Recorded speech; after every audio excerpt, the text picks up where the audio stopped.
Well, hello, friends. This is Pastor Russ, and it's now time for our mini Bible study that we normally do on Mondays.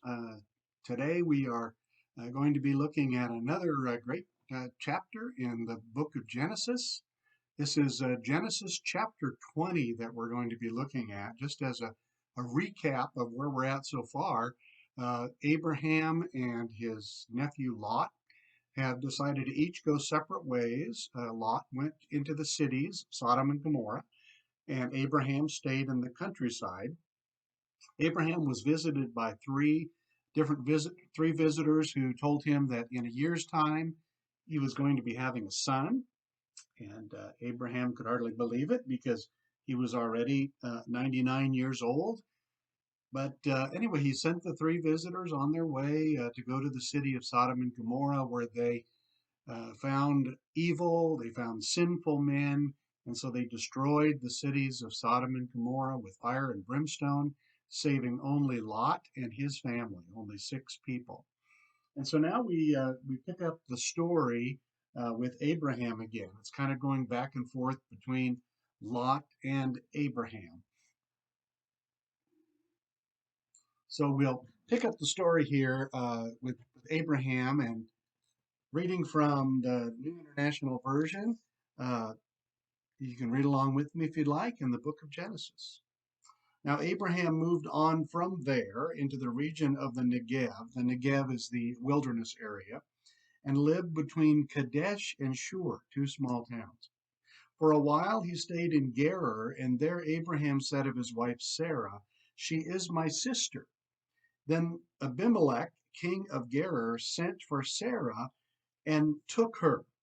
But God came to Abimelech in a dream one night and said to him, "You are as good as dead, because the woman you have taken, she is a married woman." Now Abimelech had not gone near her, so he said, "Lord, will you destroy an innocent nation? Did he not say to me, 'She is my sister'? And didn't she also say, 'He is my brother'? I have done this with a clear conscience and clean hands." Now, I just wanted to stop here just for a moment to kind of get us oriented as far as where we are geographically and what's going on with Abraham telling this king Abimelech that Sarah is not his wife, but instead is his sister. Well, let's look at the geography first. I have a map right here that we can look at. And if you notice right down here at the bottom here, where I've got my little cursor I'm moving around, that is the town of Gerar, the area of Gerar.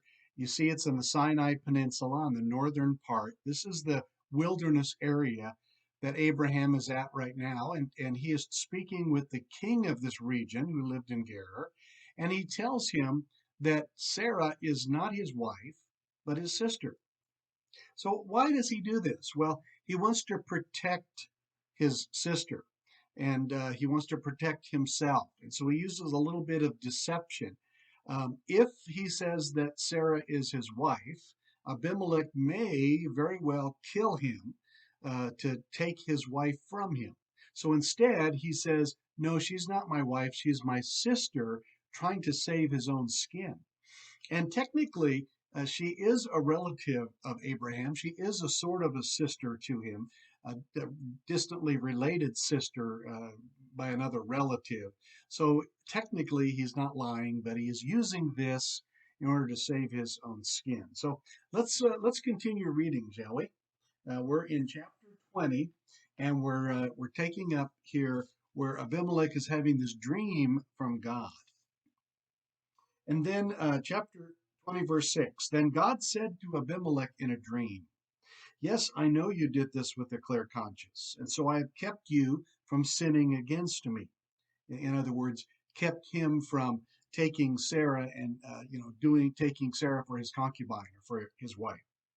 That's why I did not let you touch her. Now return the man's wife, for he is a prophet, and he will pray for you, and you will live.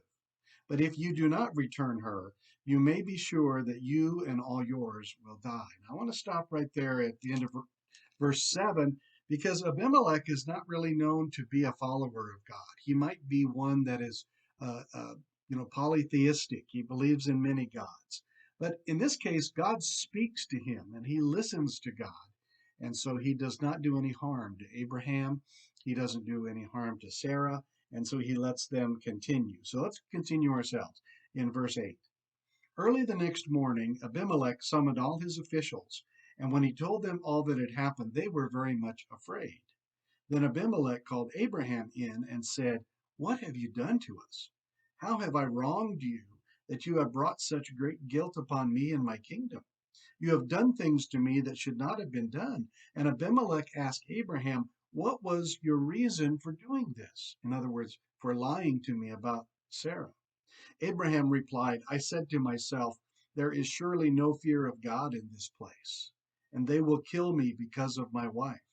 Besides, she really is my sister, the daughter of my father, though not of my mother, and she became my wife. And when God had me wander from my father's household, I said to her, this is how you show your love to me.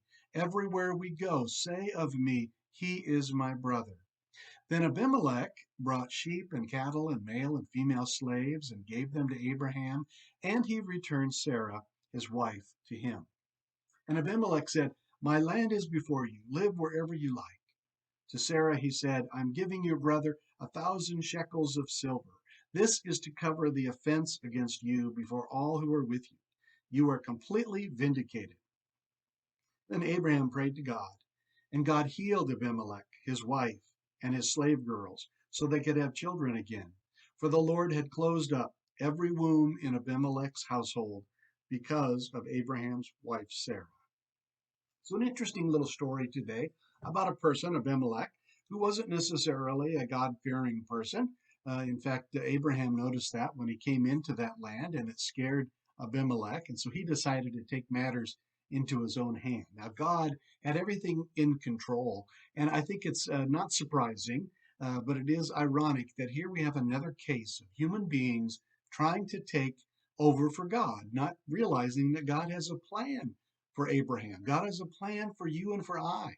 And so sometimes we need to let God do God's work.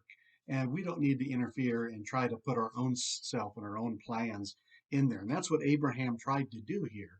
He had to come up with this devious scheme, this little plan to try to save himself and Sarah, but it didn't really work.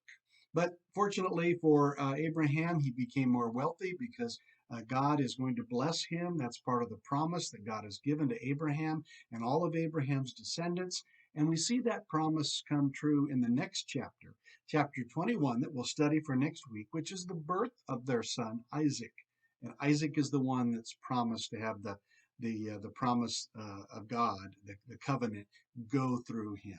So until we meet again next week, I just want to say thank you for meeting with me here every Monday. I really look forward. It's such a pleasure for me to an honor to lead you in this mini Bible study, and I pray that you'll have a great and a wonderful week. So this is Pastor Russ saying, so long.